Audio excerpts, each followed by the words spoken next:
In doing so, we are now on the outer portion of this little area. There's more of these chew worms.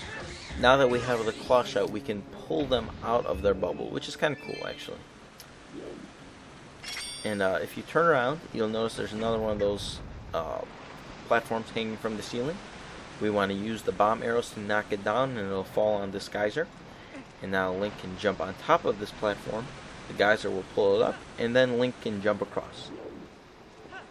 At this point, we can jump down. There's a few of these Tektites. Just slash away, defeat them, yada yada yada. And then once you defeat them, you can turn around, and there's a hook that we can use the Clawshot over and pull it down, and it'll open the gate just for easy access. Now use the Clawshot on the target that is on the higher level. We can't jump up to that just yet.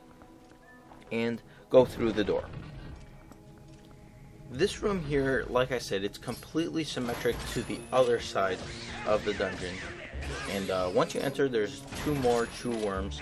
Use your hookshot, defeat them. And then keep your hookshot out, or your Clawshot, sorry. And look at the ceiling, and you'll notice some vines. Claw over to the vines that are on the other side. And from here, fall into the water, climb up some more vines. And now this is another one of those very tall, circular rooms. So begin our long way up. And this time, instead of Tektites, there is now Helmosaurs in this room. And there's also a few gaps where the ground is seemingly missing. Just pull out your Clawshot, and you'll notice that there's targets right on the other side of the gaps. So use your Clawshot and target over.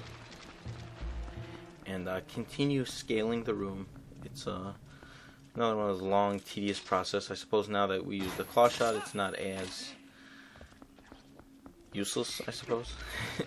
You can avoid these Helmosaurs. They're if you need some health, sometimes that can be useful. Straight ahead, there's another treasure chest in the same location, and this one contains 10 bombs. So now, just like before, we want to climb up these little staircase here, and we want to jump over and grab the lever. And once again, straight ahead, behind where the waterfall will be, there is a treasure chest. And now that we have the Clawshot, we can claw on over. Right behind the waterfall, there is a target. And Link claws over, goes through the waterfall, and now he's able to get access to the treasure chest. Open it up, and Link will find the compass. And the compass, like all dungeons, it shows where all the treasure chests and the boss are in the dungeon. And this is what I just did, is the exact same process needed to get behind the waterfall on the other side of the dungeon. But like I said, it's completely out of your way, and you are best to just avoid it. You'll find a few more of those like fish that are in the ground, and these guys are known as skullfish, and they live underwater, and they're basically skeletons that act as fish. Thus the name skullfish. Jump over to the lever, and this will cause water to flow. And these skullfish, if you're on the same elevation with them, while in the water, they'll come and attach to you. Just swim away, and the more you swim, they'll basically move away from you. Now back in this room, we want to take the left door. We came in through the right, so we're going to take the left one and follow it, and it's going to fall into some water here. And there's a few more. There's a shell blade at the bottom, and there's 2 more of these jellyfish, electric jellyfish known as Baris. And there's also a treasure chest right in the corner here. Open the treasure chest up, and we get, what do you know, more rupees. Now that we have the Clawshot, though, we can use the Clawshot, aim at the Bari, and seemingly pull out the Bari's, I suppose, its brain. And this will defeat it, just like that. You do not need to use your sword or anything. So it's pretty cool. Climb up and go through the little, go under the wheel here, and there's a door that takes you to the inner portion of the room. And just like on the other side of the dungeon, The gears are now in motion, and it's causing, and there's hanging platforms underneath the gears. There's actually 2 gears in this room, and there's only hanging platforms under one of them. Anyway, there's 2 more of these Lizalfos. These ones are a little different since they have these skull masks, but they're pretty much the same. You can defeat them. I defeated one of them, and then head through this door at the southwest corner of this room. And there is a treasure chest waiting right before you, and it doesn't have anything particularly useful, just a red rupee. So now we can make our way back through the door into this area here, and we can jump over to the side here, and we can claw over to these vines. These are the same vines we clawed over to earlier, but this will take us to the northeast corner of the room. Go through the door, and now that the water is in motion, the water wheel is moving, and it allows us to reach yet another treasure chest that contains somewhat useless bombs. I mean, if anybody's really running out of bombs, there's some sort of issue here. But it's not useful, but it's sort of inconvenient, but it's not too far out of your way. You can get it. You don't really need to get it if you don't like to.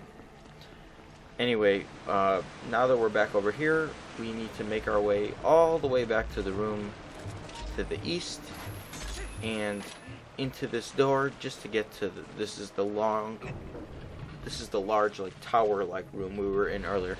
We don't have to go through it though. We just need to get to the other side. So we just enter it and then go through the other door. And now this is right back where we were just 5 minutes ago, where we had the 2 electric Baris and the shell blade, and walk under the water mill here, the water wheel, and back into the center room. So all that was sort of out of the way just to get that treasure chest, but now we have all the treasure chests on this side of the dungeon pretty much, well, at least at this elevation. We want to walk to the west side of the room, look down at you'll see a platform, and kill the Lizalfos if you haven't yet. And we want to jump against the wall right here, and this will take us to the lower floor, and Link will do a little roll, and he's safe. Now that the gears are spinning, they're in motion. The hanging platforms are also spinning. So now we want to jump over to the hanging platform, and this is a lot trickier than it was the previous time around, because the second gear doesn't have any hanging platforms. However, it has targets hanging from the gears, which Link can use the Clawshot, and it could be rather difficult. And we want to hang from these, and you want to go up and down because there are keys floating around, and if they hit you, you'll fall into the abyss, and that's it. And this could be really annoying actually, but you might fall, take a few times, but then head through the room to the east. And now this is like a little maze, this room, and it could be quite complicated, so follow my instructions carefully. First of all, we want to dive into the water, and then we want to use our iron boots and fall all the way to the bottom. Now we want to, well, there's these annoying shell blades, you can slash away with your sword. And now head to what is the north side of this water, and you're going to pass a little piece of seaweed here. And now if you look straight ahead, there's 2 areas we can go to, north and south, and if you turn to the right, there's also 2 more areas. They almost all lead to just dead ends, except for we want to swim upwards to the right to the higher level platform here, and now we'll find a boulder here. And there's also a new enemy. It's sort of a new enemy. It's basically a water bomb. You slash away at it, and it turns into a bomb, and you can pick it up and throw it at the boulder.